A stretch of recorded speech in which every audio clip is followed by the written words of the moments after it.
Озеро шаманов, остатки древнейшей цивилизации или просто природный объект. Над загадкой таинственного водоема под названием Сейдозеро бьются уже более сотни лет. Одни считают, что раньше здесь жили гиперборейцы, древний народ, о котором рассказывают в античных легендах. Другие утверждают, что в местных камнях и валунах нашли последнее пристанище души шаманов.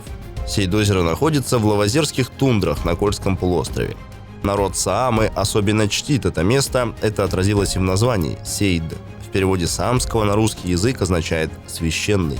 Интересно, что в лавазерских тундрах находится как минимум 4 озера, которые называют Сейдозером. Какое из них настоящее, до сих пор неизвестно. Ученые, которые занимались поиском загадочного водоема, выделяют самый крупный из 4.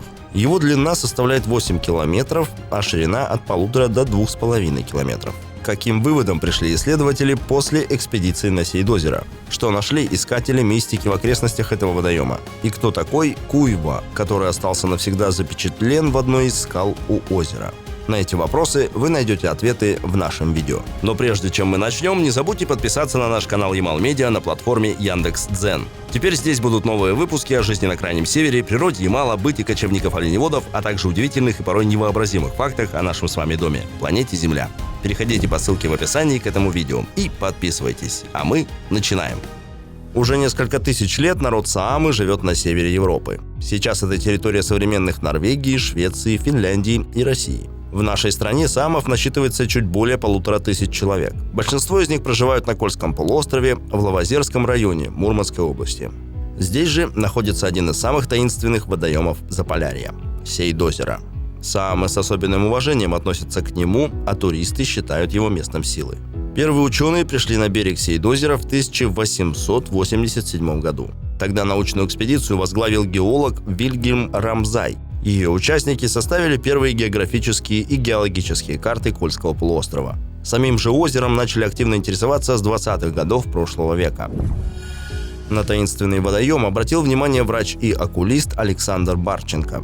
Он сотрудничал со специальным отделом ОГПУ, который занимался паранормальными явлениями. Барченко помогал подбирать людей со сверхъестественными способностями. Кроме того, он изучал явление мирячения или арктического психоза, особого заболевания, распространившегося среди народов Восточной Сибири. Во время приступа такой болезни человек будто впадал в транс, начинал повторять движения за другими людьми, а после этого ничего не помнил о своих действиях. У заболевших путалось сознание, они видели галлюцинации, могли кричать, петь и биться головой до тех пор, пока не обессилят. Были известны не только случаи одиночного помешательства, но и эпизоды массового психоза, где болезни подвергалось одновременно около 70 человек. Под предлогом изучения этого заболевания в 1922 году Александр Барченко собрал экспедицию в лавазерские тундры. Во время этого исследования участники добрались до Сейдозеро, где и обнаружили загадочные каменные объекты. Так, еще на подходе к водоему они заметили огромный прямоугольник из гранита. Ученых поразила его правильная форма, а с помощью компаса они убедились, что стороны каменного прямоугольника совпадают со сторонами света. Ближе к озеру они нашли еще один подобный камень, а по другую сторону водоема участники экспедиции заметили скалу. На ней была изображена огромная фигура человека высотой около 50 метров. Саамы, жившие здесь, рассказали ученым легенду о ней. Согласно преданию, фигура на скале – это предводитель шведского отряда по имени Куйва. В древние времена он нападал на местных жителей и разорял их жилища. Чтобы справиться с неприятелем, саамский шаман призвал духов, которые помогли уничтожить отряд, а Куйва остался навечно впечатанным в скалу. Кроме того, участники экспедиции обнаружили пещеры, полуразрушенные подземные ходы, пирамидальные камни и мощеную дорогу. Все это произвело на участников экспедиции сильное впечатление, и Барченко заявил, что сделал мировое открытие. Нашел остатки древней цивилизации – Гипербореи, той самой, о которой рассказывали античные мифы. Согласно этим легендам, Гиперборея была прародиной нынешнего человечества, его арийской расы. Однако у такого заявления нашлись оппоненты. Так, геолог Александр Ферсман утверждал, что все эти объекты имеют природное, а не мистическое происхождение. К загадкам Сейдозеро и поиску Гипербореи вернулись спустя 75 лет. Тогда доктор философских наук Валерий Демин собрал экспедицию под названием «Гиперборея-97» и отправился на Кольский полуостров. Участникам этого путешествия удалось найти и сфотографировать объекты, о которых рассказывал Александр Барченко. Более того, они обнаружили остатки древних оборонительных сооружений и обсерваторий. Через год Валерий снова собрал экспедицию. На этот раз среди ее участников были различные экстрасенсы, уфологи, ведьмы и другие специалисты по паранормальным явлениям. К сожалению, этот поход не принес новых находок. Зато ощущения и предположения участников породили новые слухи о Сейдозере как мистическом месте. В числе таких домыслов – рассказы о снежном человеке в местах высадки НЛО. Свою третью экспедицию Валерий Демин организовал в 2001 году. К участию в ней ученый привлек даже водолазов с аппаратурой для съемки под водой.